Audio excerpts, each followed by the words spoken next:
Mesdames et messieurs, bonjour et merci de votre fidélité renouvelée à Dimanche Politique, votre rendez-vous hebdomadaire co-organisé par Eden Télévision et Diaspora FM, la nouvelle radio africaine 102.3. Ce numéro de Dimanche Politique va s'intéresser entre autres au projet de révision de la Constitution du 11 décembre 1990. Vous avez suivi cette actualité au Parlement du Bénin. Le projet était ce jeudi 5 juillet 2018 devant les députés à l'Assemblée nationale.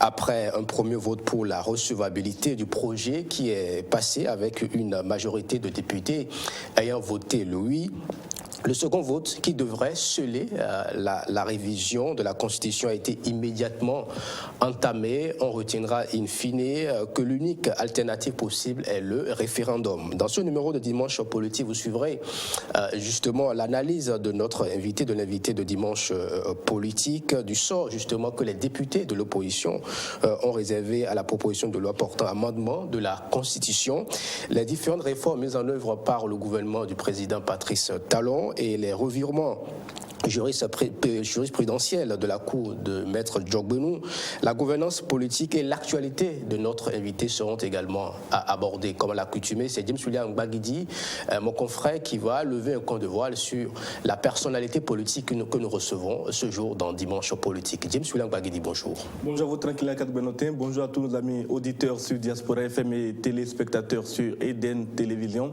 La politique est de retour dans la cité ce dimanche avec un invité qui est né le 1er décembre 1967 à Cotonou. Ses études primaires se sont déroulées dans cette ville avant qu'il ne continue au cours secondaire Notre-Dame des Apôtres. C'est donc à l'époque de la mixité dans cette école. Il aura là obtenu un baccalauréat de série D en 1988. Sa formation universitaire va se dérouler à la faculté des sciences juridiques, économiques et politique FAGEP à l'époque. C'était donc l'Université nationale du Bénin. Là, il obtiendra une maîtrise en sciences économiques. Il poursuivra un peu plus tard ses études à Eusèbe-le-Berger où il obtiendra un master en 2009, un master en administration et en administration des ressources humaines. Son parcours professionnel récent le montre en tant que comptable dans un groupement pour le contrôle de la construction de l'autoroute Cotonou-Porto Novo entre 1998 et 2001. Ensuite, on le voit assistant du ministre de la Jeunesse, des Sports et Loisirs, Galiou Soglo, entre 2007 et 2008. Il reste assistant du même ministre quand ce dernier est nommé au département de la culture, de l'alphabétisation et de la promotion des langues nationales. Il devient également DRFM, c'est-à-dire directeur des ressources financières et du matériel de ce ministère jusqu'en 2010. Fondé et directeur d'un complexe scolaire César Boumenkelavi, il est depuis 2017 directeur de l'affaire financière du CNRTP. Son parcours politique est riche. Il commence militant de la Renaissance du Bénin, responsable de plusieurs structures de base et de plusieurs structures décentralisées du parti, notamment les structures de jeunes. Il est actif au sein du groupe de réflexion des jeunes RB. Il se rapproche à cette occasion-là de Galiou Soglo, avec qui il mène l'aventure de la présidentielle de 2006. Quand prend fin l'aventure, Galiou Soglo, notre invité, adhère aux Forces Cori pour un Bénin émergent, avec lesquels de nombreux combats avaient déjà été menés jusque-là pour la gouvernance Yayi. Il crée en 2015, année où il participe à des élections municipales sur les listes FCBE, le mouvement. Un peu plus tard, le mouvement a cédé camp et il mène campagne en 2016 pour la victoire de Patrice Guillaume Athanase Talon. Aujourd'hui donc DAF de CNRTP. Ceux qui connaissent cette personnalité auront reconnu Virgile Éloi Amoussou. Cher invité, bonjour, merci d'associer accepté notre invitation. Bonjour messieurs, bonjour aux téléspectateurs, bonjour aux auditeurs. Merci de m'avoir invité. Bonjour à vous, monsieur Éloi Vigile Amosso. James William Baguidi l'a dit dans son introduction. Vous avez été connu comme un très proche collaborateur de l'ancien ministre Galiou Soglo. En 2016, lors des présidentielles, lui, il a soutenu le candidat Sébastien Germain à Diavon, pendant que vous autres militiez pour le candidat Patrice Talon. De quand date votre rupture et quelles en furent les raisons? D'abord, chacun est libre. Je dirais que chacun est libre de son choix. J'ai soutenu le président Talon, il a soutenu Diavon, mais ça ne veut pas dire qu'on n'est pas des amis, qu'on n'est plus des amis. Rupture, si rupture il y a, c'est bon, on s'est séparés, chacun a pris sa voie depuis 2010, où bon, les objectifs n'étaient plus les mêmes, les combats n'étaient plus les mêmes. Donc chacun a pris sa direction et cela s'est manifesté, comme vous venez de le dire, pendant les élections présidentielles de 2016, où chacun est resté dans son camp.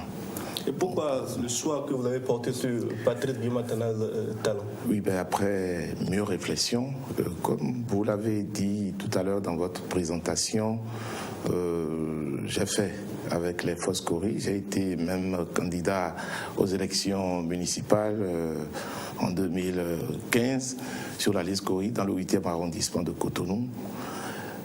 Après analyse, on s'est vu qu'il faut aller loin. Il faut aller loin avec ce pays et le choix, ce que présentait le candidat Talon à l'époque était osé. Ce qu'il a dit, fort heureusement, c'est ce qu'il est en train de faire aujourd'hui. C'était plus que ce qui était proposé par votre candidat, en tout cas le candidat de votre alliance à l'époque, le candidat Zinsou.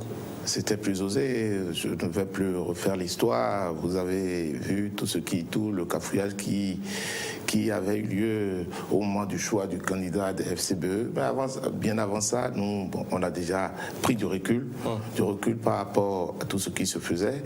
Et déjà, l'annonce avec l'intervention du président Talon aujourd'hui, ce qu'il avait dit au cours de son émission, sa fameuse émission, sur des antennes, on l'a suivi et on a vu que celui-là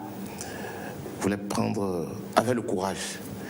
Et on sait que sans courage, on ne peut pas aller loin, on ne peut pas réformer ce pays. On a vu le président Yahi en 2006 commencer, mais on a vu qu'il s'est arrêté en chemin. Parce que, justement, les calculs politiques sont entrés en ligne de compte. Donc on s'est dit, aujourd'hui, on a fait une analyse avec cet homme, on peut aller loin, parce qu'il a le courage de ses convictions.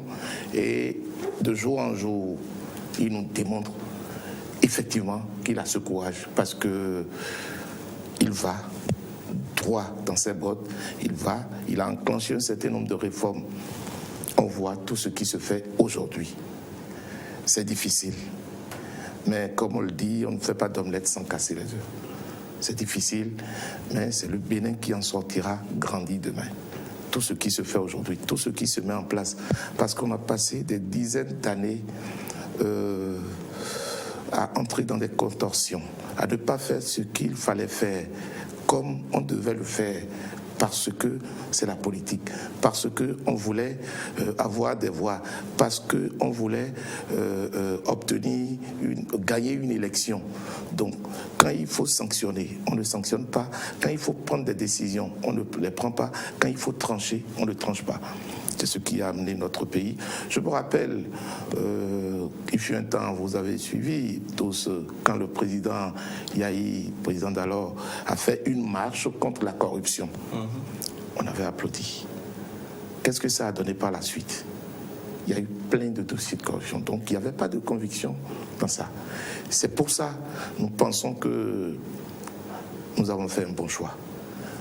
En regardant ce qui se fait aujourd'hui. Le président Talon, comme il aime à le dire, je ne veux pas de militants. Je veux des gens convaincus qui s'engagent à mes côtés pour faire ce que je suis en train de faire. Je veux réussir et à la fin, on pourra applaudir. Maintenant, ne m'applaudissez pas. Laissez-moi finir, accompagnez-moi. Et à la fin, nous pourrons applaudir. Nous pourrons nous dire qu'on est heureux du parcours qu'on a fait, du travail qu'on a fait pour ce pays. Mais il y a beaucoup de choses à faire dans ce pays.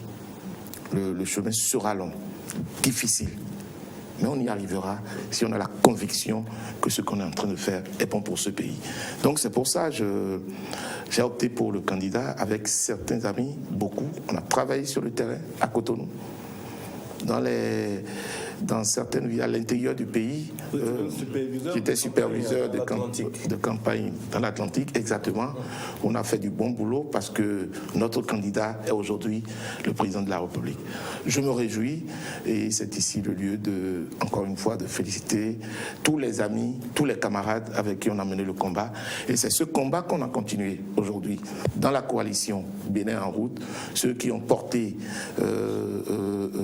cette campagne, ceux qui ont cru en lui au début, je ne dirais pas les 24% du début, mais c'est comme si aujourd'hui on est en train de faire ce travail-là. Au cours de cette émission de parler un peu de l'actualité de Bénin en route, mais avant, on va remonter un peu dans l'histoire. En 2005 et 2006, vous avez été de ceux qui ont encouragé Galiou Soglo à se porter candidat à la présidentielle contre la volonté du parti et de ses parents. Avec un peu de recul aujourd'hui, était-ce un bon choix?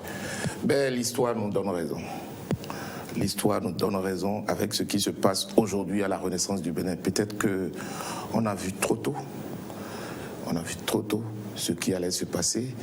Et aujourd'hui, qu'il y ait, je ne dirais pas dissidence, que la RB dirigée par le président Zizi Lokwe, ce qu'on reprochait hier, qu'ils le disent, la manière cavalière de décider, le manque, l'absence de démocratie dans les prises de décision au sein du parti où on imposait. C'est ce que nous qui avons été avec M. Galiou Soglo, c'est ce qu'on disait. Pour choisir un candidat dans un parti, il faut réunir les gens. Il faut les écouter. Le choix doit être un choix démocratique, un choix de tous les militants. Ça ne doit pas être un choix imposé. Et c'est ce qu'on a constaté et c'est ce qui a continué par la suite quand M. Léali est devenu président de ce parti. Bon, ce qu'on disait, ce qu'on prévoyait est arrivé. Vous avez vu là où on a amené l'ARB, on avait une vingtaine de députés, je me rappelle, à l'élection de 99, aux législatives de 99, je crois l'ARB avait une vingtaine de députés. Aujourd'hui, on a eu combien? Mais si on dit tel qu'on conduisait, c'est pas bon, il faut aussi écouter les militants. Et c'est ça, aujourd'hui. Donc, Galiou Soglo, candidat en ce moment, c'était pour demander de rectifier les choses, de rectifier la gouvernance au sein du parti. Et il n'a pas été écouté.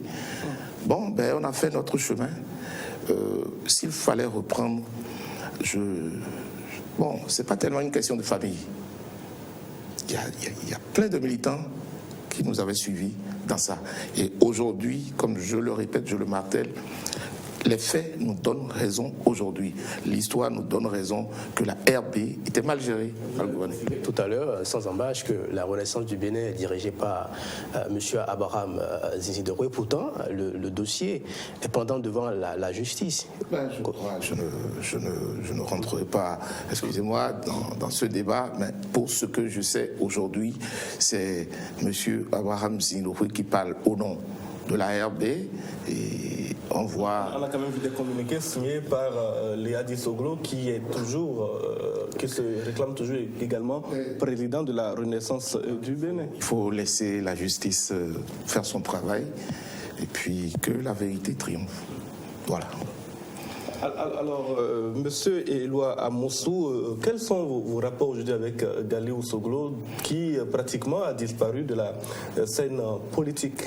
On a gardé de très bons rapports, même si on ne voit plus tellement. On ne se voit plus tellement. Ça fait près d'une année qu'on s'est vu. Bon, cela ne veut pas dire que chacun est occupé de son côté. Bon, il faut se battre, il faut exister. Bon, mais on a gardé de bons rapports. C'est pas la guerre. C'est pas la guerre.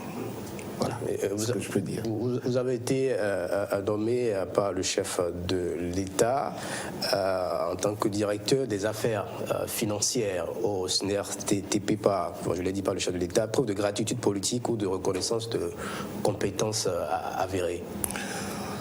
Je crois, est-ce que je peux le dire, c'est le chef de l'État qui pourra dire ce pourquoi il m'a placé là, mais je crois que je vais le remercier pour d'abord cette marque de confiance et le peu de temps que j'ai passé, je ne l'ai pas encore déshonoré à ce poste. Vous savez que c'est un poste qui est devenu extrêmement dangereux. Oui. Très rapidement, oui. On peut vous taxer de corruption ou de mauvaise gouvernance. Oui, c'est vrai. Et on fait ce qu'on peut. On fait ce qu'on peut et on va continuer. Comme je l'ai dit, il est là pour des réformes. Il n'y a pas d'amitié, il n'y a pas de copinage. Lui veut aller jusqu'au bout. On va essayer de l'accompagner. On ne va pas essayer, on va l'accompagner jusqu'au bout. Vous attendez mieux, après avoir en tout cas travaillé aux côtés du candidat, aujourd'hui président de la République. Je vous dirai partout où besoin sera. On est des soldats, de fidèles soldats, c'est partout où besoin sera. Je pouvais ne pas être nommé. Il y a des milliers de jeunes cadres qui ont travaillé. On a travaillé sur le terrain, il y a des milliers. Beaucoup n'ont pas eu cette chance, je dois rendre grâce à Dieu, remercier le président pour cette confiance et je continue d'œuvrer pour que certains trouvent leur compte.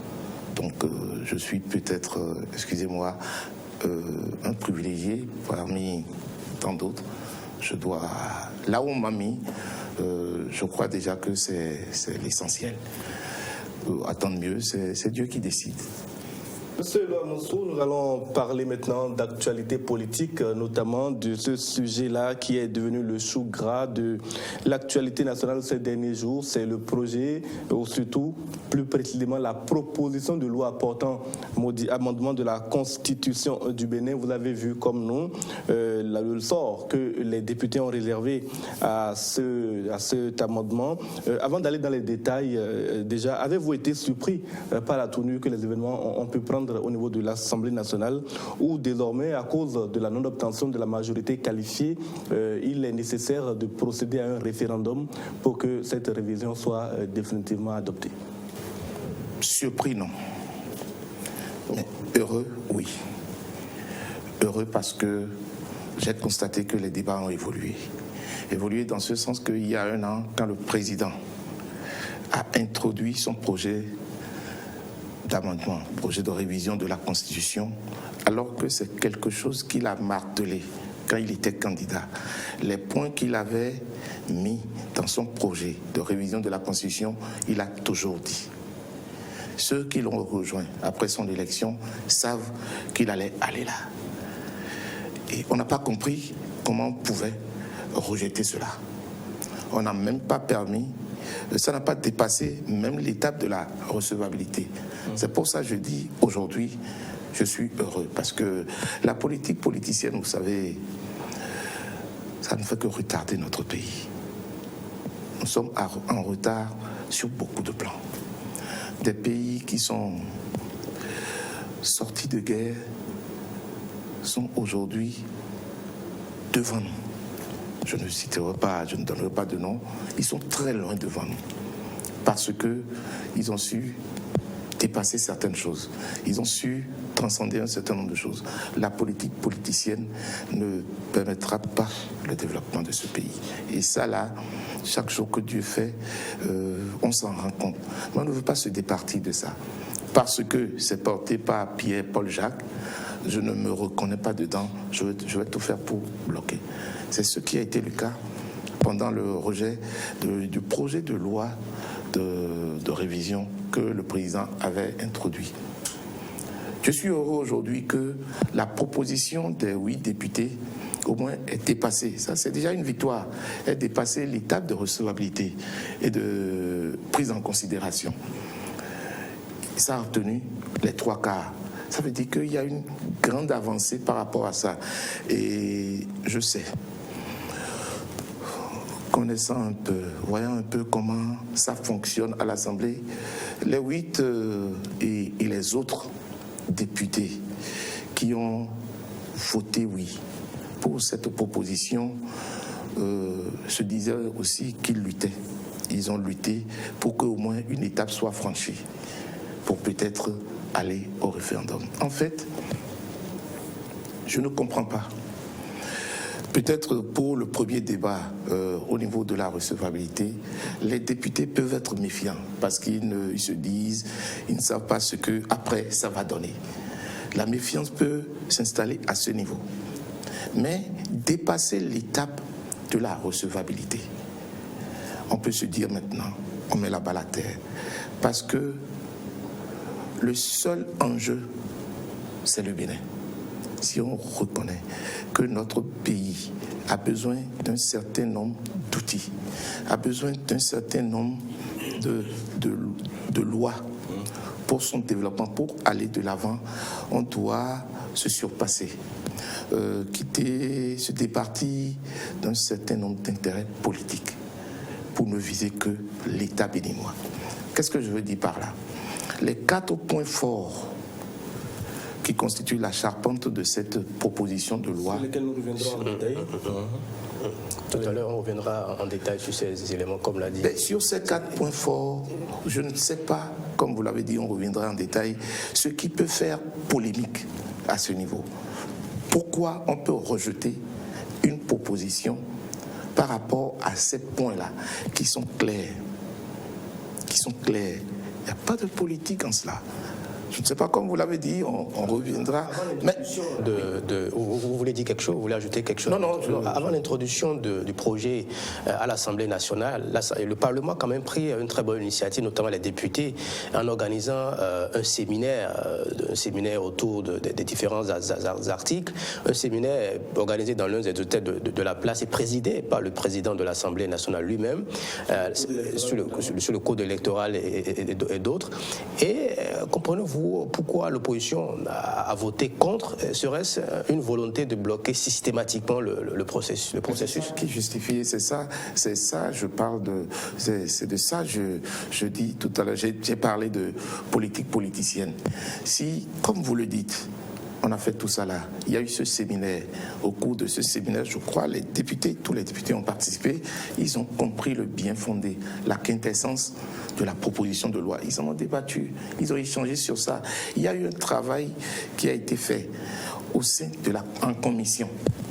Au sein de la commission, ils ont disséqué cette proposition de loi-là. En tout cas, les différents points qui ont été proposés pour être amendés. Mais avec tout ce travail qui a été fait, je ne comprends pas parce que, comme ça doit être fait sous le président Talon, il faut bloquer. Mais vous vous rappelez, dans ce pays, il y a eu déjà des initiatives sous l'Ancien Régime. Le président Yahya Boni a tenté, on a expliqué ici que les mêmes dossiers revenaient.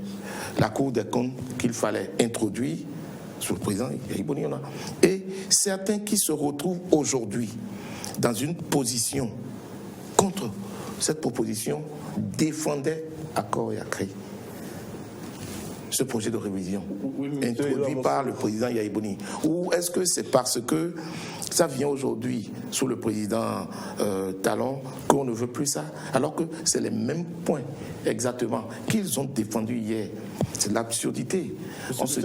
Il faut peut-être noter que au sujet de ces différents séminaires qui ont été organisés, notamment sur la représentativité des femmes, sur le code électoral, sur le système partisan, etc., il aurait peut-être fallu un séminaire exclusivement consacré à cette proposition de loi sur l'amendement de la Constitution. Est-ce que, en passant à travers le séminaire sur la réforme du code électoral, l'idée de révision de la Constitution n'est pas venue comme un subterfuge qui a braqué les députés de l'opposition qui se sont dit mais si on ne nous donne pas l'occasion d'opiner réellement sur la révision de la Constitution, d'être consulté comme cela se doit, c'est un piège et que par conséquent il faut prendre les dispositions pour empêcher que cela n'advienne. Donc alors c'est un rejet sur la forme. Si c'est ça la question, c'est un rejet sur la forme. Et pourquoi devrons-nous rejeter quelque chose si on reconnaît que le fond est important pour notre pays? Le fond va faire avancer notre pays. Pourquoi voir la forme? Parce que tel que vous le dites, les points qui ont été proposés, est-ce que ces points-là font l'objet de polémiques? Je crois que non. Je viens de vous démontrer. Parce qu'il y a quand même des polémiques autour de ces points-là. Oui, bon, nous allons y revenir en détail. Alors en détail sur ces différents points. Oui, allez-y, Gibbs. Oui, j'allais avancer dans le débat.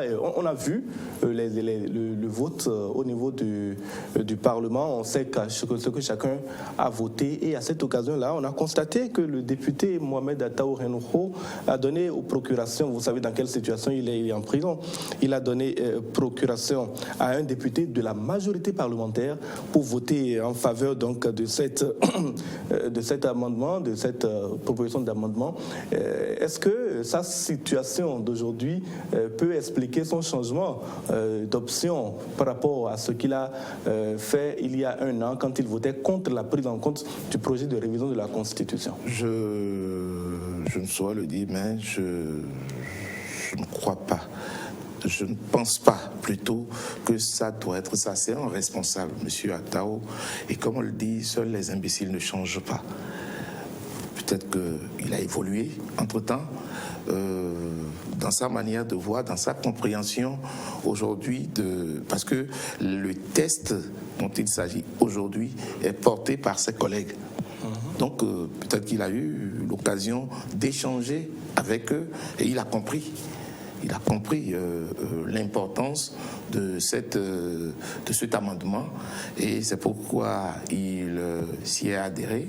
Je ne pense pas que sa situation puisse expliquer aujourd'hui son nouveau positionnement par rapport à cette révision, à cette proposition de révision. Le reste, c'est des supputations. Vous savez, au Bénin, ce qui est bon trouve explication à tout. Pourquoi vous souriez? Je souris parce que ça me fait rire. Parce que si on me dit il a donné procuration à tel pour qu'il vote comme ça, bon, et le choix du député, du président est où on était. Quelle explication on donne à cela? Expliquez-moi. D'abord, au choix de Ataou Renouho, oui, vous n'allez quand même pas nous faire croire qu'il n'espère pas voir sa situation s'infléchir, surtout lorsqu'on sait que ce qu'il vit actuellement, beaucoup de personnes, en tout cas, lisent là à son opposition à la gouvernance du président Patrice Talon. Mais non, mais est-ce que les faits qui lui sont reprochés ne sont pas des faits punissables? Est-ce que la justice n'est pas en droit de faire le travail qu'elle est en train de faire? Pourquoi doit-on lier toujours, quand il y a des problèmes, pourquoi doit-on les lier au gouvernement? Il y a des gens qui ont eu des problèmes, qui ont été acquittés, qui ont été libérés après truc. Donc, pourquoi doit-on voir toujours le gouvernement derrière des questions de justice? Nous sommes tous des justiciables. Il est en prison, il n'a pas la chance d'expliquer son comportement, mais son vote face est vraiment étonnant. En peu de temps. Laisser le temps faire son œuvre. Un jour, il va expliquer le choix qu'il a fait. D'abord à ses électeurs, il va l'expliquer. Laisser le temps, je crois que je ne sais pas. Ataou, ça vous a pas été, vous n'êtes pas étonné? Non, mais aujourd'hui, plus rien ne m'étonne. Plus rien ne m'étonne quand on voit comment le monde politique béninois évolue. Bon, hier, parce que les ennemis farouches d'hier sont devenus des amis circonstanciels parce que il faut empêcher, il faut bloquer. Il y a des amis circonstanciels dans votre camp aussi. Donc, beaucoup. Donc, je suis en droit de ne pas être étonné par ce qui se passe, mais je crois que si on a à cœur, et je le redis, cette opposition, on a vu dans les grands pays, ça ne se passe pas, à mon humble avis, ça ne se passe pas comme ça. Regardez l'Allemagne, si chrétiens démocrates, les libéraux et les sociaux-démocrates aujourd'hui, SPD, CDU, CSU, ils sont ensemble. SPD, ils ont accepté de participer à ce gouvernement pour sauver la nation. Ils étaient partis pour être dans l'opposition. Mais il fallait éviter justement qu'on reprenne des élections quelques mois, parce qu'il était difficile pour la chancelière d'avoir une majorité, de constituer une majorité pour pouvoir gouverner dans son camp. Mais quand la nation, c'est la nation qui a appelé, quand la nation t'appelle, il faut répondre. Et c'est ce que le SPD a fait. Ils sont allés, et aujourd'hui, il y a une certaine... les derniers événements par rapport aux migrants. Vous avez vu, SPD a décidé de soutenir l'accord. C'est pour vous dire que devant les grands sujets, les sujets d'importance qui vraiment mettent l'État, qui doivent mettre l'État au devant de tout, on se départit de tout pour regarder l'État et choisir l'État. Et c'est ce que j'invite les députés à faire, parce qu'ils sont représentants de la nation béninoise. Ils sont représentants du peuple. Et quand l'intérêt du peuple est devant, l'intérêt du peuple doit les préoccuper au plus haut niveau. Parce que ce que vous n'oubliez pas, c'est quoi? Ce vote entraîne aujourd'hui l'organisation d'un référendum. Justement, j'allais en parler. Avec 19 voix contre, 62 pour et une abstention, cette proposition de loi devra donc être soumise à un référendum. L'État a-t-il les moyens d'organiser ce référendum? Belle question. On peut utiliser les moyens, le peu de moyens, le travail qu'abat aujourd'hui l'exécutif et le président Talon. Il y a plein de projets dans lesquels on doit mettre les moyens de l'État aujourd'hui. Il y a l'aéroport de Glodibé, il y a le contournement Cotonou Nord, il y a les stades à construire, il y a un certain nombre de choses, un certain nombre d'infrastructures pour essayer de lancer le pays sur un certain nombre de plans. Est-ce qu'il faut distraire ces moyens-là pour organiser des référendums demain? Organiser une élection au Bénin, vous savez combien ça coûte? C'est pas moins de 7 milliards, 10 milliards, 12 milliards. On peut faire économie de ça. Si on fait ce calcul-là, si on sait que c'est de notre pays qu'il s'agit, les Béninois aujourd'hui ont besoin qu'il y ait de l'eau potable dans un certain nombre de localités. On a besoin qu'il y ait des centres de santé, des écoles. Ces milliards-là peuvent être utilisés à ça, au lieu de les utiliser pour amender, ne serait-ce que c'est quelques points dans la Constitution pour les mettre en conformité avec un certain nombre de réalités aujourd'hui. Mais pourquoi ne peut-on pas regarder cela? Est-ce qu'il faut aller à un référendum avant de mettre la Cour des comptes? Si vous me permettez, je viens maintenant sur les points. On y viendra. Donc, avant d'aborder les différents points qui vous tiennent à cœur, la perspective de référendum vous inquiète-t-elle lorsqu'on sait dans un contexte où le président de la République a engagé plusieurs réformes impopulaires qui n'ont pas encore, en tout cas, porté le fruit? Mais aucune réforme n'est jamais populaire. Toute réforme est impopulaire. surtout, j'ai dit tout à l'heure, on ne fait pas d'omelette sans casser les œufs. C'est clair que quand tu gères quelque chose, tu ne peux pas être aimé de tout le monde. Mais in fine, on va voir que ce que tu disais, c'est la vérité. Quand vous parlez de réformes impopulaires, rapprochez-vous au moins des femmes. Aujourd'hui, quand je prends les microfinances, c'est porté de 50 000, à peine 50 000 qu'on leur donnait, à 100 000. Rapprochez-vous des femmes, vous serez informés. Elles vont vous le dire. Ça là, c'est impopulaire. C'est nous qui pensons que c'est impopulaire. Ça là, les femmes sont en train d'applaudir ça. Et c'est là maintenant. Mais quand vous parlez de réforme, je ne sais pas de quoi vous parlez. Quelles sont ces réformes-là? Si on va au référendum, supposons que l'argent pour organiser le référendum existe. Si on va au référendum, le oui l'emporterait? Moi, je crois que oui. Pourquoi vous en doutez? Non, je pose la question. C'est votre avis qui compte ici. Bah oui, parce que je vais vous faire revenir un peu en arrière. En 2016, vous vous rappelez ce jour-là où, à la Sénat, on a apporté le logo du candidat Sissou. On déposait avec tous les barons de la politique béninoise, avec les grands partis. Ce jour-là, pour tout le monde, c'est qu'il est sûr de gagner les élections. Eux-mêmes, ils étaient sûrs.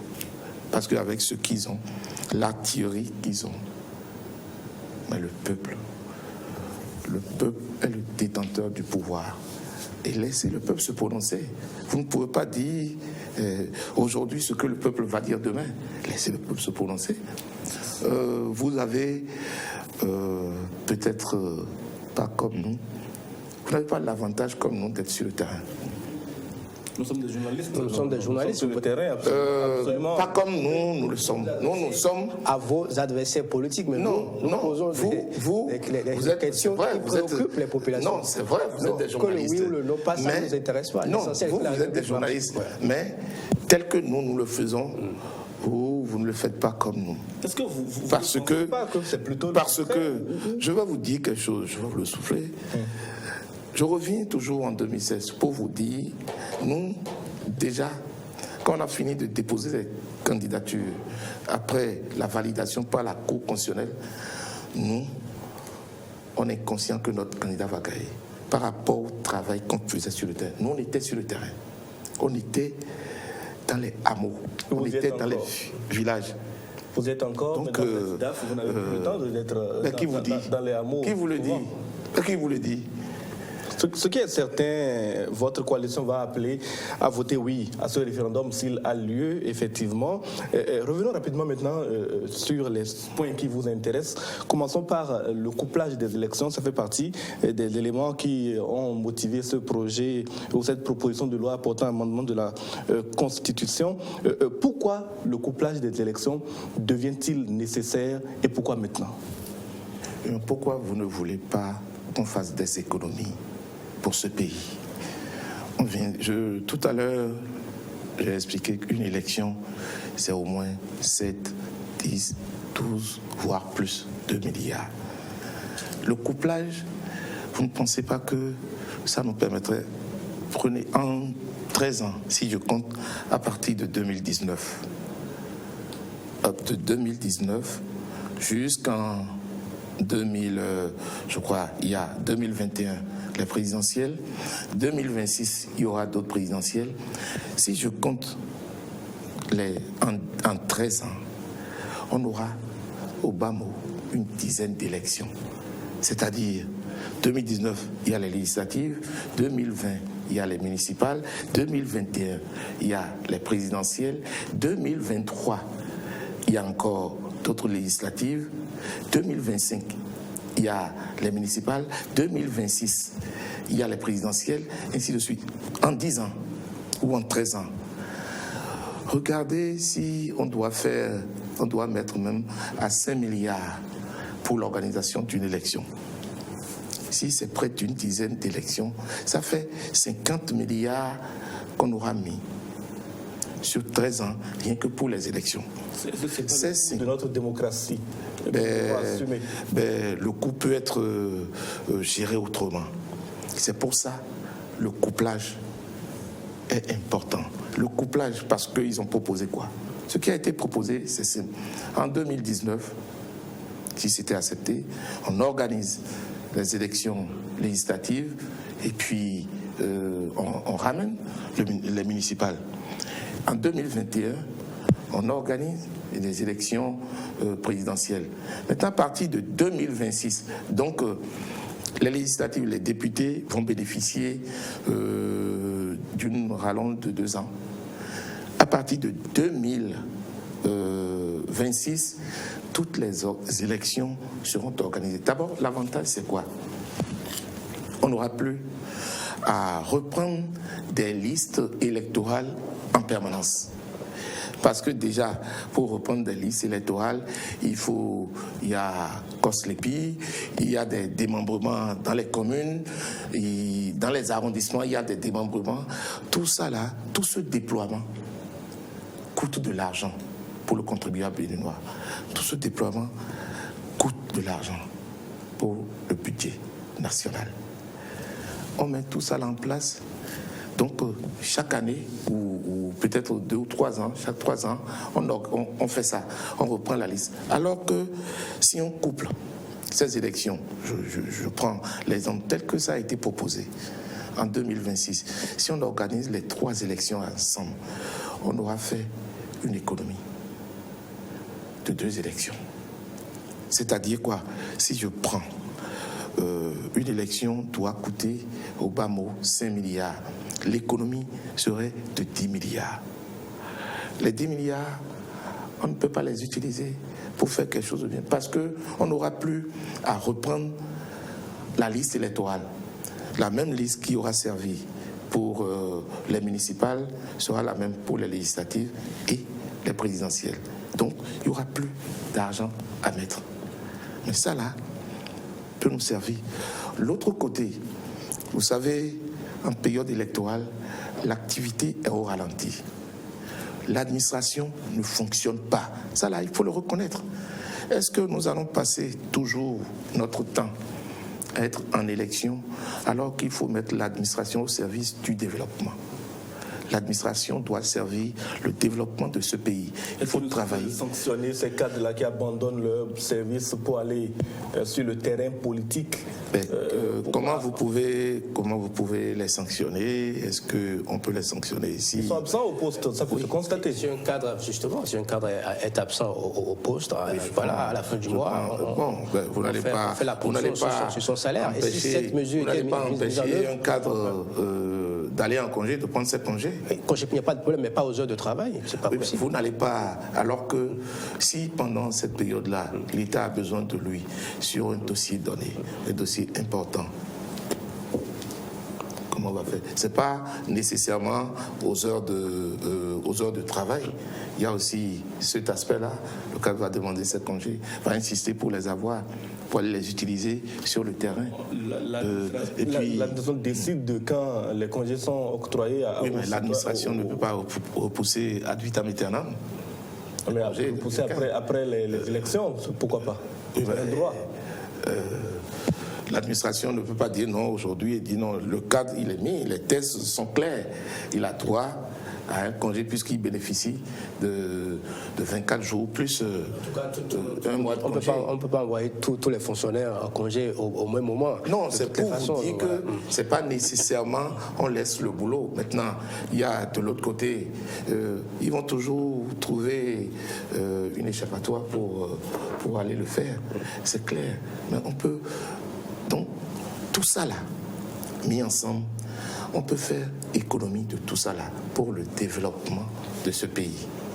Mais être en perpétuelle élection, c'est de l'argent que l'État perd, c'est des bras valides que l'État aussi perd, et en plus, c'est les projets qui sont retardés, c'est les réalisations qui sont retardées, Et in fine, on parle de tension sociale qui se crée à l'occasion des élections. Voilà, merci. Est-ce que c'est effectif, cette tension sociale? On a toujours vu, on a toujours assisté à cette tension pendant les élections, même si le peuple béninois est par essence pacifiste, ça ne dégénère pas comme on le voit dans d'autres pays, mais il y a toujours eu des tensions sociales.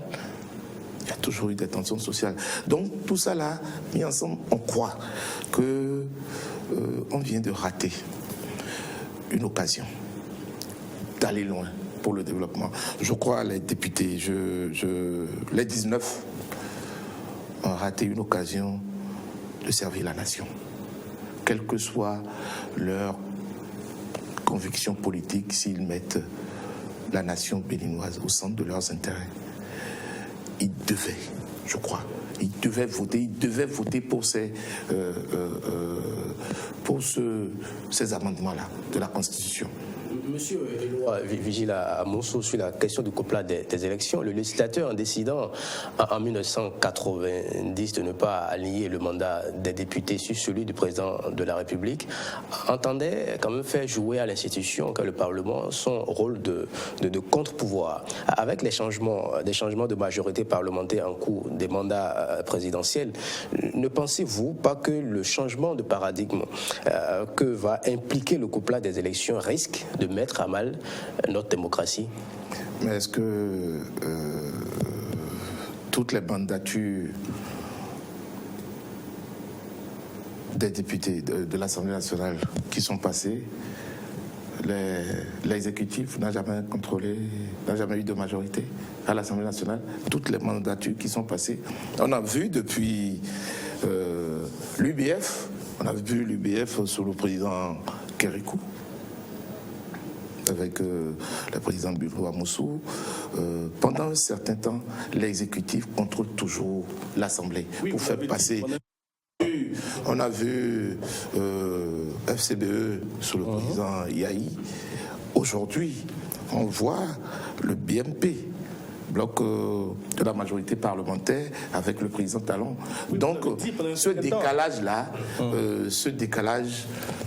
si c'est ce que le législateur avait pensé, en évitant que les deux pouvoirs s'alignent, je crois que dans les faits, on ne le retrouve pas souvent.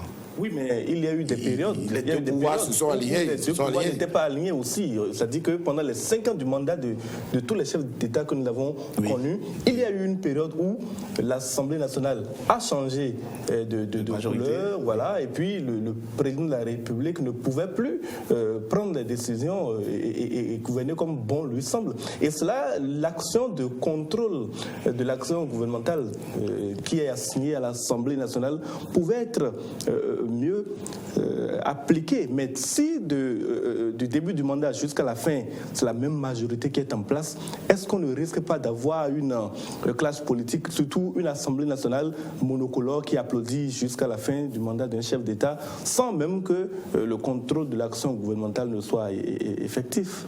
Mais le contrôle aujourd'hui ne se fait pas. Dites-moi, il y a des questions orales, il y a des questions écrites adressées au gouvernement et le gouvernement se présente pour y répondre. Le contrôle se fait toujours, le contrôle de l'action gouvernementale se fait quand bien même il y a une majorité qui se dégage pour soutenir l'exécutif qui est là. Le contrôle se fait toujours. Nous avons, vous savez, le Bénin, bon, on est heureux d'une chose. Quel que soit le système qui va s'installer, on trouvera toujours des parades à ça. C'est clair. Vous avez parlé, le législateur a voulu empêcher. Je viens de vous démontrer que pendant tout le temps, l'exécutif a contrôlé, sinon une bonne partie du temps, pendant son mandat, contrôle toujours cette assemblée. C'est comme ça.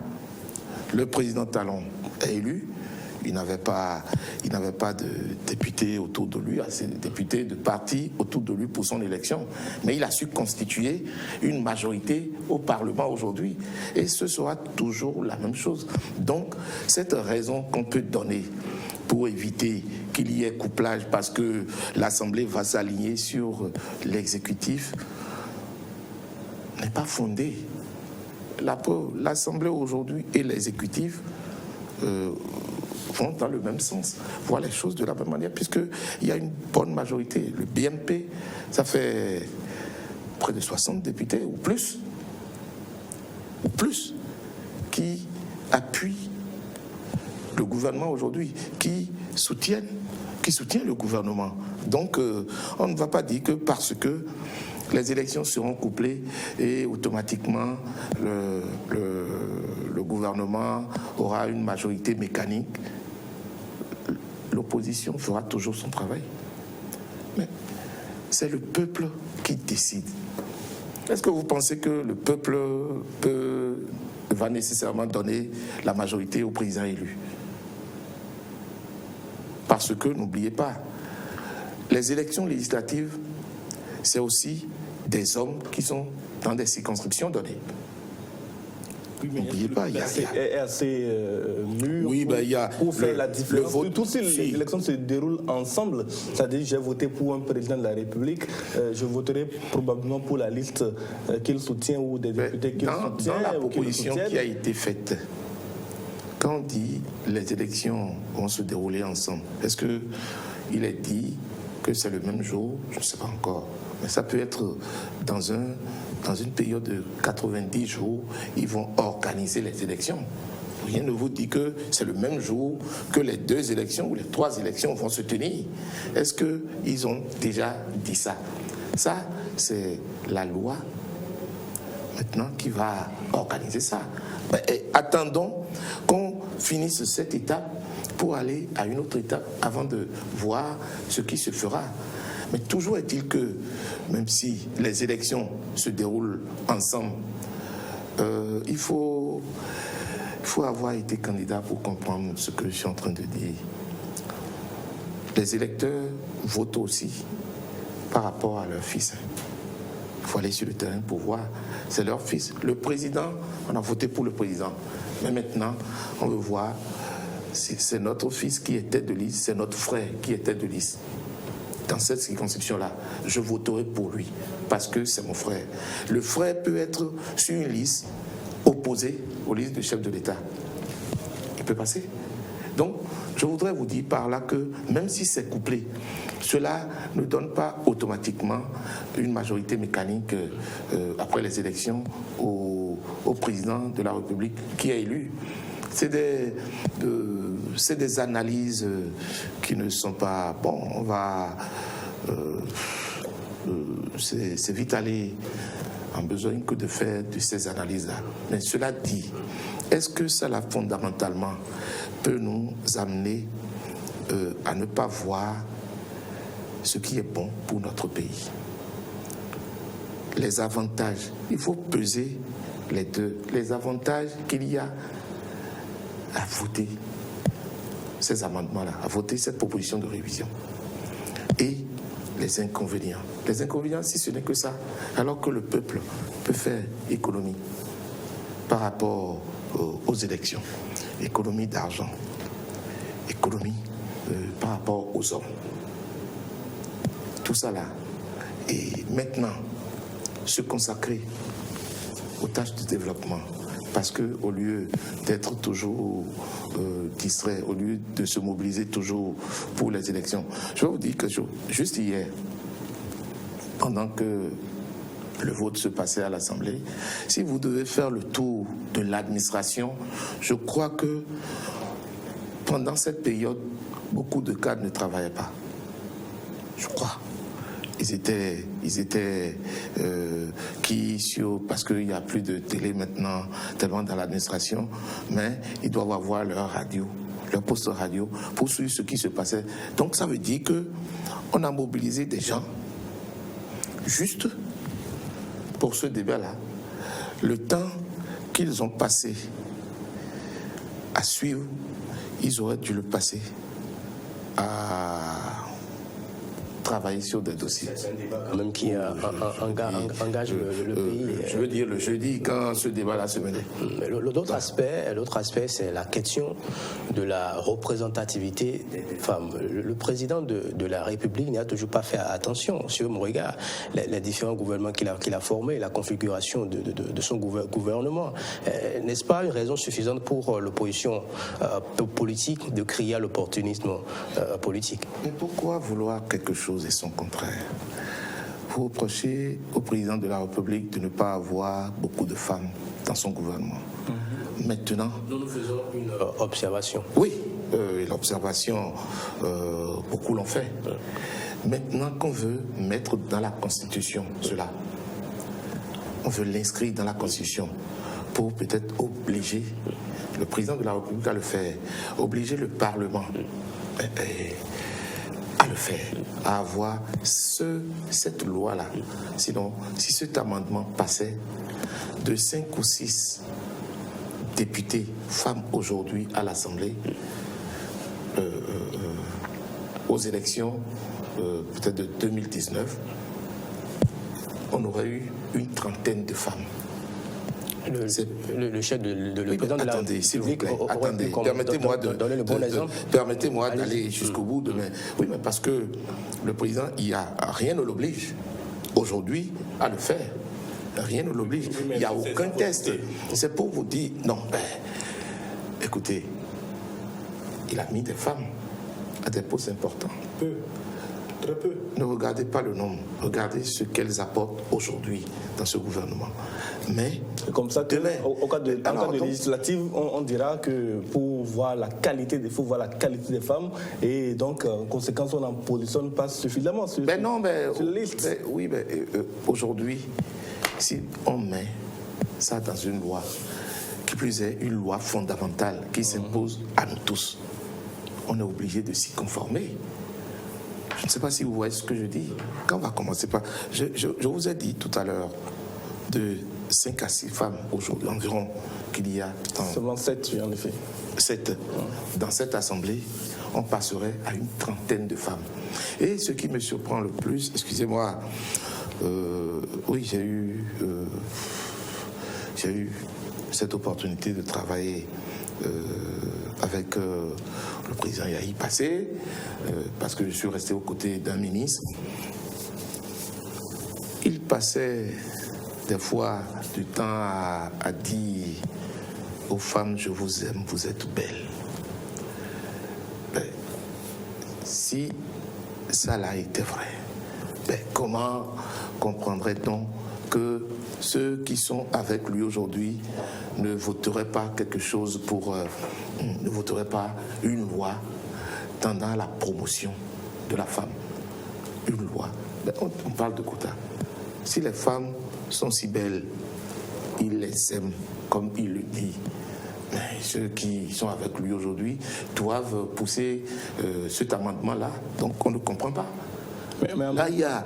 Et de l'autre côté, Madame Rosine, avec tout ce combat qu'elle a mené, quand elle dénonçait la chose dans l'hémicycle, vous parlez de l'honorable Rosine Vieira-Soglo, elle critiquait la chose qui a peu par rapport à la représentativité de la femme au sein de l'hémicycle, qu'elles sont peu nombreuses. Je ne peux pas comprendre que sur ce sujet-là, qu'elle ne puisse pas prendre ça en main, défendre ça, ne serait-ce que pour ce seul point, elle au moins, elle devait voter pour cette proposition de loi. Puisque c'est ce qu'on voyait, c'est son combat. Pourquoi ne le mènerait-il pas jusqu'au bout? Donc on ne comprend pas. Il y a entre les messages qu'on envoie et les actes, les messages qu'on voit passer et les actes, il y a une certaine disparité.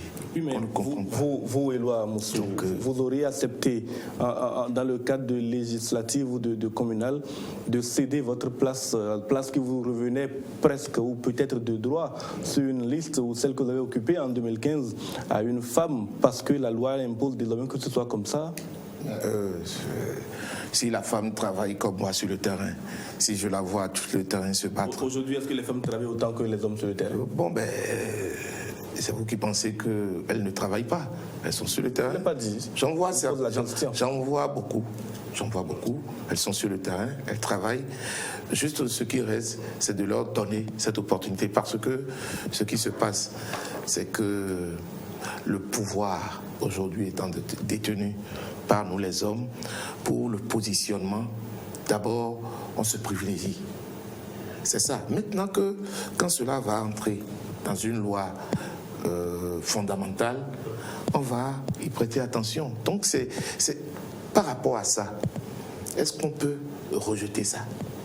Les associations de femmes, je vois sur les réseaux où certaines femmes disent qu'elles vont marcher contre la révision. Je ne sais pas si on leur a expliqué que dans cette proposition-là, il y a cette loi sur le quota.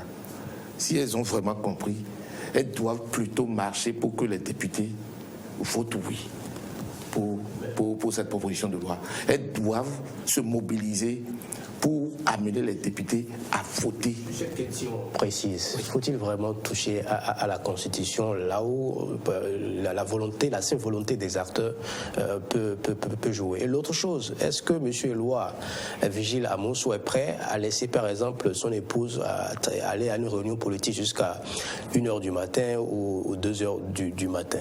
Mais ce n'est pas par rapport à Eloi, la personne de Eloi Amousou. Oui, mais votre épouse, voilà, c'est une femme. Et comme d'autres femmes, si elle le veut, elle pourrait être empêchée par son époux. Non, mais si elle le veut, si elle le veut, elle pourra le faire. Mais pourquoi je vais l'interdire? Pourquoi? Déjà que c'est pas pour dire, elle assiste à des réunions politiques sans que j'y sois. C'est ça, des réunions politiques. Jusqu'à quelle heure? Sincèrement, monsieur. C'est une question sociologique. Oui. Et vous savez que dans la société aujourd'hui, il y a beaucoup d'hommes, la plupart des hommes politiques n'aiment pas laisser leur épouse, en tout cas, militer. Je vous dis, tout ça. Et c'est l'un des blocages. Non, mais si vous parlez en termes de blocage, pour des raisons sociologiques, et maintenant on veut surmonter ces blocages-là en inscrivant dans la loi. Je parlais tout à l'heure de la volonté des acteurs. Pourquoi ne pas mettre en exergue la volonté des acteurs pour régler ce problème précis? A-t-on vraiment, on est obligé de passer par une loi lorsque la volonté des acteurs peut régler vous venez de démontrer que c'est difficile d'amener les hommes, c'est ça, par rapport à leur volonté, à accepter que les femmes se mettent en avant. Mais si c'est une loi qui prévoit, ils seront obligés. D'où la nécessité que les femmes se lèvent pour faire passer cette loi-là. Quand ce soit inscrit dans une loi, ils seront obligés de faire. C'est ici le lieu. Moi, je voudrais dire qu'il reste beaucoup de choses à faire dans ce pays. Les associations de femmes doivent se mobiliser. Mais si tant est que cette proposition de loi-là n'était pas si bonne, il y a des associations, des mouvements de la société civile qui ont apporté leur soutien à la chose. C'est vous dire que ce n'est pas tellement politique, ce n'est pas des considérations politiques qui doivent être mises en avant. Quota de femmes. Il y a dans des assemblées 63% au Parlement, à l'Assemblée nationale de Rwanda. 63% sont des femmes. Aujourd'hui, il y a leur ministre des Affaires étrangères, elle est candidate soutenue pour la francophonie.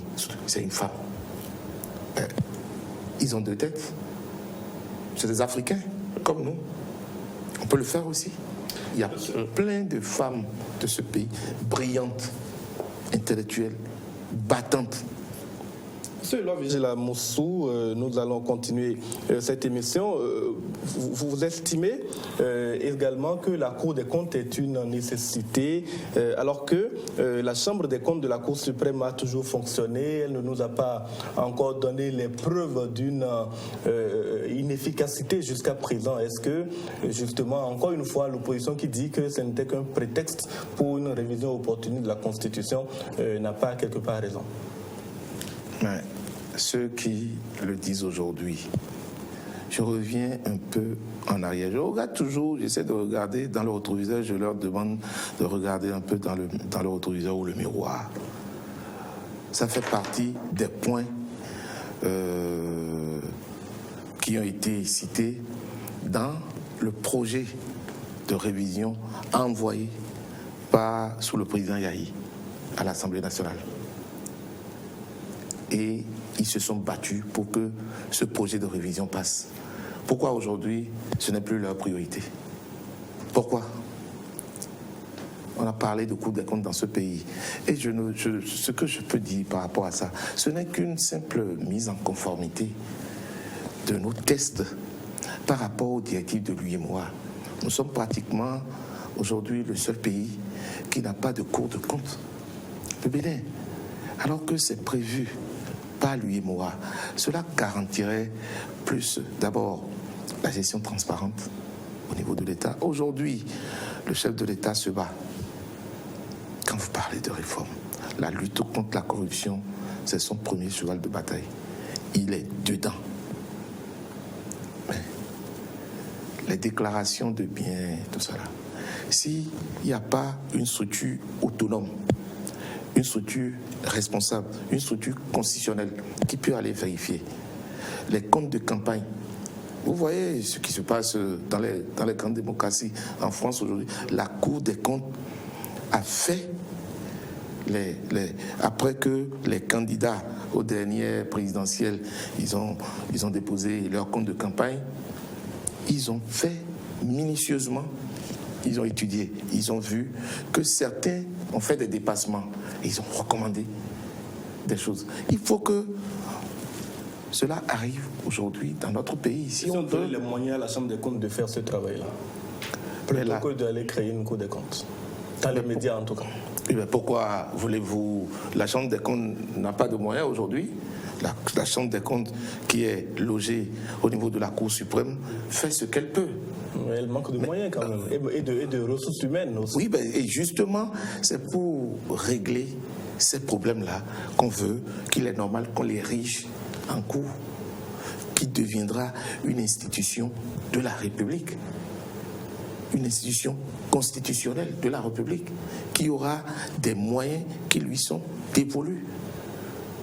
Mais vous posez les problèmes et on cherche des solutions, on propose des solutions et on dit que ces solutions-là, il y a des arrière-pensées politiques.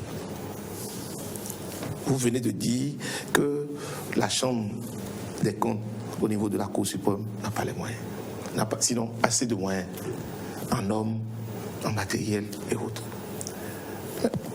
Travaillons pour que cette Cour des comptes soit installée. Les députés, qu'est-ce qu'ils trouvent par rapport à cette Cour des comptes?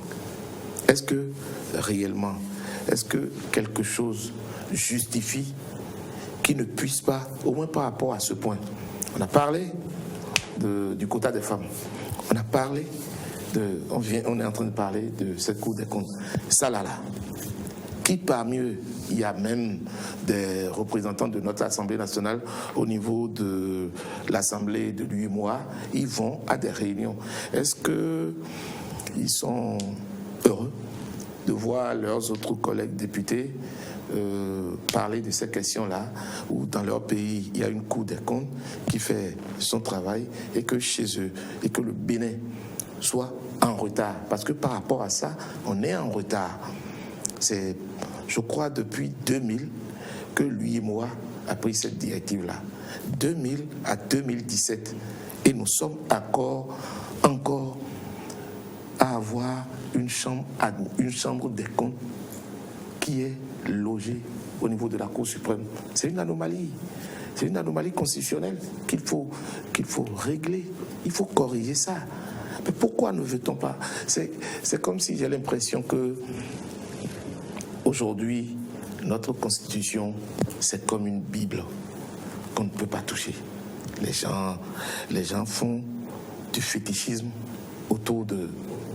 Pas empêcher des gens d'avoir, en tout cas d'avoir une volonté, d'avoir un point de vue sur ce qui se fait. Peut-être qu'ils estiment d'être sceptique. Ce scepticisme-là, peut-être qu'ils estiment qu'il y a d'autres priorités. Ce scepticisme retarde le pays. Ça retarde le pays. Ça là, il faut comprendre quand maintenant, c'est des responsables. Ça, je le crois. Et je le sais, nos députés sont des responsables. Mais quand ils quittent l'Assemblée, ils revisitent tout ce qu'ils ont défendu, tout ce qu'ils ont dit à l'intérieur d'eux-mêmes. Est-ce qu'ils ne se posent pas des questions? Ils ne se disent pas, en vérité, ce que nous défendons là, ça ne tient pas. Parce que c'est des questions sur lesquelles, au moins, le minimum de consensus peut être fait. Coupe des comptes, le quota des femmes. Il n'y a pas de politique politicienne à ce niveau-là. Quant à la peine de mort, elle est quand même de notoriété publique, elle n'est plus appliquée. Appliquée depuis des années. Depuis a-t-on besoin là aussi 80. de réviser la Constitution? A-t-on besoin là aussi On a une loi qui interdit la peine de mort. La loi n'est pas si forte quand elle n'est pas inscrite dans la Constitution. On veut constitutionnaliser la chose. Ça là, par exemple, c'est déjà un fait. Comme vous venez de le dire, la peine de mort qui n'est plus appliquée. Mais ça gênerait qui? En quoi ça gênerait qu'on l'inscrive dans la Constitution? Puisque si le Bénin veut, comme à l'instar des autres nations, veut montrer que la démocratie est ancrée, la liberté est ancrée. C'est ça. Ce sont les éléments par lesquels on mesure le degré de liberté dans un pays, le degré de démocratie, d'avancée démocratique dans un pays. C'est pas aboli. Est-ce que c'est aboli? C'est pas aboli. Maintenant, on veut constitutionnaliser la chose. On veut mettre dans la Constitution que la peine de mort est interdite. Bon, je ne sais pas à ce niveau-là quel problème ça peut créer aux députés. Ceux qui ont refusé de voter, si ce n'est pas toujours, comme le président l'a dit, il faut maintenant cesser cette béninoiserie. Le président Talon a dit, je veux refuser. Je refuse qu'on puisse toujours continuer. Pour finir sur le projet ou la proposition d'amendement, en tout cas le sort qui lui a été révisé, faut-il craindre, il y a une perspective de référendum désormais, faut-il craindre que si le oui l'emporte à l'occasion de ce référendum, que nous tombions dans une nouvelle république? Parce que de toute façon, on aurait révisé la Constitution, ce qui ouvrirait la voie à deux nouvelles candidatures du président Patrice Talon en 2021 et même en 2026. Pourquoi craindre cela? Ceux qui ont porté la proposition, est-ce qu'ils l'ont dit? Même quand c'est un autre débat qu'on veut ouvrir. Et comme toujours, la politique politicienne, bon, les hommes de droit, les grands juristes vont passer. Ils vont... On a vu comment ça s'est passé au Sénégal où le président Wade, contre toute attente, au-delà a débarqué au-delà de ce qui s'est passé au Sénégal, oui. Revenons chez nous. Avant d'envoyer le projet de révision de la Constitution, avant que le gouvernement ne l'envoie à l'Assemblée, il y a eu une commission qui a été installée, élargie à tous les acteurs politiques. L'opposition, la société civile, des grands juristes ont participé à ces travaux. On a fini, on a fait le point. En tout cas, ce qu'ils ont proposé, ce qui a été préparé, ce qui a été discuté, on fait le point. on envoie, c'est les mêmes, après, qui viennent sur vos plateaux, qui disent que non, c'est pas comme ça, alors que vous avez eu l'opportunité, le président avait donné l'opportunité à tout cela, les mettre ensemble. C'est à coup de millions, ça s'est fait. Vous vous rappelez ici, c'est de l'argent du contribuable qu'on a mis dedans. Des centaines de millions. C'est de l'argent du contribuable, l'argent de notre pays. Que le Béninois, les impôts que nous donnons, c'est avec ça on les a payés. Mais in fine, les mêmes qui ont travaillé pour qu'on sorte un test que le gouvernement a remis en forme pour envoyer à l'Assemblée, ces mêmes-là ont tiré sur ce test-là. Bon, ben, donc, c'est vous dire que référendum, quelle crainte il y a? D'abord... Donc, vous estimez qu'il n'y aura pas de nouvelle république? D'abord, c'est le serpent qui se mord la queue. Hier, vous avez refusé qu'il y ait révision. Et après, quand on est sorti de là, le président de la République, le président Talon, a dit « j'aviserai ». Et on a commencé par crier. Lui qui, pendant toute sa campagne, a martelé qu'il ne fera qu'un mandat. Et par rapport à ça, il va réviser pour inscrire dans la Constitution un mandat. À la loi de voir quelle sera sa durée. Il a toujours dit. Il envoie le document, on a travaillé là-dessus. Des experts, ils ont tous travaillé dans la commission Djogbenou là-dessus. Il envoie, vous rejetez. La personne dit, j'aviserai, puisque maintenant, j'ai constitutionnellement, rien ne m'empêche d'être candidat. Vous commencez pas à dire, là, il revient sur sa parole. Mais ce qu'il a dit qu'il va faire pour respecter sa parole, vous l'empêchez de faire. C'est la même chose aujourd'hui. Quand on dit ça va donner lieu à une autre république, tout ça là, bon ben... Nous sommes en politique et en politique tous les coups sont permis. On va aborder notre sujet si vous le permettez. Tous les coups sont permis, mais quand même évoluons pour le bien de ce pays. C'est ce que je crois. Intéressons-nous à la Cour constitutionnelle. La Cour constitutionnelle dirigée désormais par Joseph Djogbenou. Cette Cour est revenue ces derniers jours sur certaines décisions prises antérieurement par ses prédécesseurs pour les préciser ou les corriger. Ces revirements jurisprudentiels auraient-ils dû avoir lieu quand on sait que les décisions de la Cour constitutionnelle sont sans recours? Mais est-ce que dans la loi a prévu que la Cour elle-même ne peut pas casser cette décision? C'est la Cour qui a pris la décision, qui est revenue sur ça. Il faut toujours... La loi, c'est un texte écrit. Pour la crédibilité de l'institution, est-ce que c'est nécessaire? Oui, mais à l'instant T, le monde est dynamique. Le monde, ça évolue. On peut prendre une décision à l'instant T. À l'instant T plus 1, cette décision devient désuète par rapport à l'évolution, par rapport à l'environnement, par rapport à un certain nombre de considérations. Cette décision prise à l'instant T peut ne plus être valable à l'instant T plus 1. Justement, l'exemple le plus emblématique de revirement jurisprudentiel, c'est la validation du retrait par la Cour constitutionnelle à l'occasion de ces les dernières audiences publiques du droit de grève aux magistrats et aux agents de la santé et également aux forces de défense et de sécurité. Est-ce qu'il faut s'en réjouir?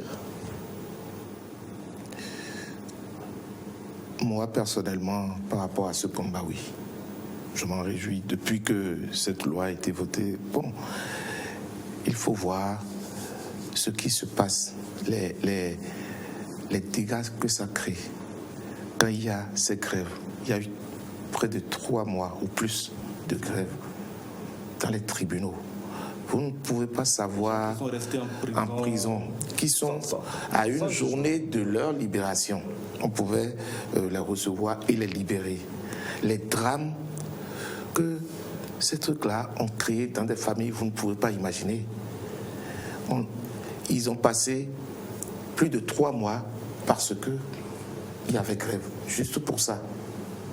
Parce que leur dossier est programmé à un jour, ça tombe sur le jour de grève pendant la semaine. On ne les prend pas. Donc, vous voyez, il faut qu'on aime un peu ce pays. Et quand je dis qu'on aime un peu ce pays, il faut regarder ceux qui sont en bas, ceux qui souffrent. Pour un oui, pour un non, on t'arrête, tu dois passer. Mais bon, maintenant, on voit que après tu es libéré, mais tu auras passé des jours, des mois en prison parce que il y a ça. Regardez aussi, on a passé sur les réseaux sociaux. Excusez-moi, c'est difficile à le dire, mais je suis père de famille, je suis marié. Une dame qui a dû accoucher sur un banc. Parce que les agents de santé étaient en grève. Parce que les agents de santé étaient en grève. C'est difficile. Mais il y a le droit. Il y a le droit. Mais il y a aussi une certaine justice naturelle. Justice divine. Quand tu veux, parce que tu as droit de le faire, tu l'as fait, mais en créant des problèmes. Tous ceux qui sont morts dans les hôpitaux du fait des grèves, parce qu'ils n'ont pas pu recevoir une seule piqûre. Il fallait qu'on leur donne une seule piqûre pour qu'ils soient sauvés. Ils n'ont pas eu à cause des grèves. Les familles qui sont éplorées. Vous mesurez jusqu'où ça peut toucher. C'est des drames. Je crois que cette décision, au-delà de tout ce qu'on peut en dire, c'est une décision pour nous autres. Oui, c'est une décision pour ceux qui, des fois, à cause de ces mouvements-là, se retrouvent en détresse, se retrouvent dans des situations difficiles. Pour des martyrs. Je crois que c'est ça. Bon, et il y a d'autres manières de revendiquer. Il y a d'autres manières, plusieurs manières de revendiquer. Mais quand on se trouve dans des environnements donnés où la vie de quelqu'un est dans ta main, par rapport au serment que tu as prêté, on regarde, comme je l'ai dit, le droit que tu as à faire ceci et la vie humaine. On choisit d'abord, on ferme les yeux sur le droit et on choisit d'abord la vie. Donc, ce retrait, puisque c'est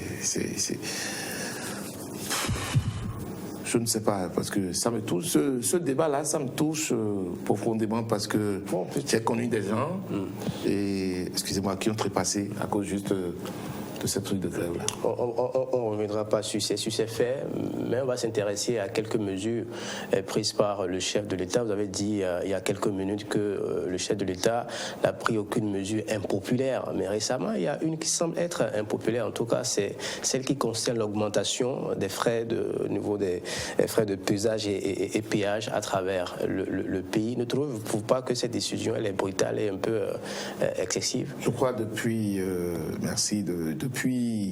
fin 2001, je crois, pratiquement à la fin, ou en 2001, que cette voie, ce truc de péage a été mis en place, les prix sont restés inchangés jusqu'à présent, 150 francs. Les études, je vous ai dit dans la présentation tout à l'heure, j'ai travaillé pour ce cas-là, j'ai travaillé dans le bureau de contrôle, GBI, qui a fait le contrôle des travaux de l'autoroute Cotonou-Porto-Novo. J'ai été comptable là. Je crois les études, si mes mémoires sont bonnes, pour rentabiliser ces infrastructures-là. Le péage à ce niveau-là, à Épais, normalement, je crois ça doit être à 400 francs. Au début, ça a été fixé pas à 150, à 250 ou à 300. Et il y a eu un peu de remous, on a diminué, on a ramené à 150. Mais depuis ce temps, dites-vous, depuis 2000 ou 2002, de 2002, je crois, jusqu'en 2017, ça fait au moins 15 ans. Vous-même voyez. Oui. Vous ne menez pas cette réflexion également au niveau de la situation des fonctionnaires, des citoyens. Depuis 15 ans, la situation a changé dans le pays. Les frais de loyer, l'électricité et l'eau. Le fonctionnaire qui vit, par exemple, à Porto Novo. Vous ne me direz pas que depuis 15 ans, le fonctionnaire béninois n'a pas vu sa situation s'améliorer. Vous ne pouvez pas dire ça. Mais non, vous ne me direz pas ça.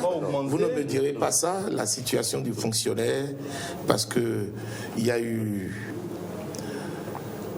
la revalorisation, un certain nombre de revalorisations que les fonctionnaires ont obtenues. Vous allez peut-être me dire que c'est au prix de longues luttes, mais ils ont obtenu, il y a 1,25 qu'ils ont obtenu, c'est pendant ces 15 ans-là. Mais de l'autre côté, je ne dis pas que ça doit se suivre, mais il faut voir comme on le dit chez nous, quand tu regardes le bâton, il faut voir l'enfant. C'est-à-dire quoi? Ces infrastructures-là, pour leur entretien, il faut de l'argent, il faut des moyens. L'État va chercher les moyens. Mais il faut que... C'est aussi un acte de patriotisme. Il faut de courage de la part du président de la République. Oui, non seulement ça. Comme on le constate maintenant, aussi. c'est que, d'abord, le citoyen devient responsable parce qu'il va suivre encore qu'aujourd'hui on est en train de fermer les poches de corruption ou de détournement. L'argent ira à ce pourquoi c'est destiné. Donc le citoyen qui paie au niveau des pillages doit réclamer, s'il ne le réclamait pas, son ticket pour l'avoir. 2, il pourra demain exiger des droits, c'est-à-dire oui, je paye, mais l'état de la route, on doit revoir. Il doit exiger ça. Cette culture-là, on ne l'avait pas, ou on ne l'a pas. On doit exiger nos droits, le respect de nos droits, parce qu'on est des contribuables, parce qu'on paye. Dans les grands pays, c'est comme ça se fait. Si la voie n'est pas bien entretenue, ça me crée des accidents, je me retourne contre l'administration, c'est comme ça. Monsieur Moussou, nous sommes pratiquement à la fin de cette émission. Vous avez été au ministère des Sports en compagnie de Galiou Soglo. Ces derniers jours, vous avez vu arriver, revenir Michel Dussuyer à la tête des écureuils du Bénin. Vous étiez déjà là quand il a été nommé. Et aujourd'hui, est-ce que vous vous réjouissez de ce retour? Nous allons en finir avec cette question. Merci. Ça, je suis très heureux. Je dis félicitations à Michel. J'ai contribué à mon petit niveau à ce qu'il soit recruté il y a de cela des années, en 2008, comme sélectionneur de notre équipe des écureuils du Bénin. J'étais membre de la commission ad hoc, ministère des Sports, fédération béninoise. Et comme vous le saviez, la fédération propose une liste de 3 noms de sélectionneur, et puis quitte au ministère donc de choisir parmi ces 3 noms. Et on avait fait ce choix-là. Et ça s'est révélé un très bon choix parce qu'on a vu le travail qu'il avait fait au niveau de notre équipe nationale. Bon, malheureusement, après notre départ du ministère des Sports, quand nous on a été au ministère de la Culture, bon, on l'a lâché parce qu'on avait en ce moment enclenché un certain nombre de choses, un certain nombre de réformes qui allaient nous permettre, il y avait lui au niveau de l'équipe nationale, il y avait un autre au SEMS, Patrick, au niveau de la direction technique nationale, et on voulait mettre en place un certain nombre de choses pour accompagner les centres de formation, pour au niveau des différentes équipes nationales, faire un travail, mettre en place une vraie administration, une structure à la tête de nos équipes nationales. Bon, ce travail-là n'a pas été fait jusqu'au bout. Je félicite aujourd'hui le ministre Osvaldo Meki pour ce choix. Je félicite les membres de la fédération. Je crois que Michel, il connaît déjà le pays, il connaît les acteurs, surtout il connaît la plupart des joueurs, ceux qu'on a aujourd'hui. Il fera du bon boulot parce que l'objectif, c'est qu'on se qualifie pour la CAN prochaine déjà. Je crois qu'il fera du bon boulot. C'est un monsieur très patient, très professionnel, pour l'avoir pratiqué pendant un certain temps quand il était là. Je crois qu'il va réussir à son ambition. Tout ce que je demande, c'est qu'on l'accompagne, que tout le Bénin sportif, que les amoureux du football l'accompagnent, l'assistent et l'aident pour qu'il réussisse, pour que nous puissions continuer à recommencer à rêver dans ce pays.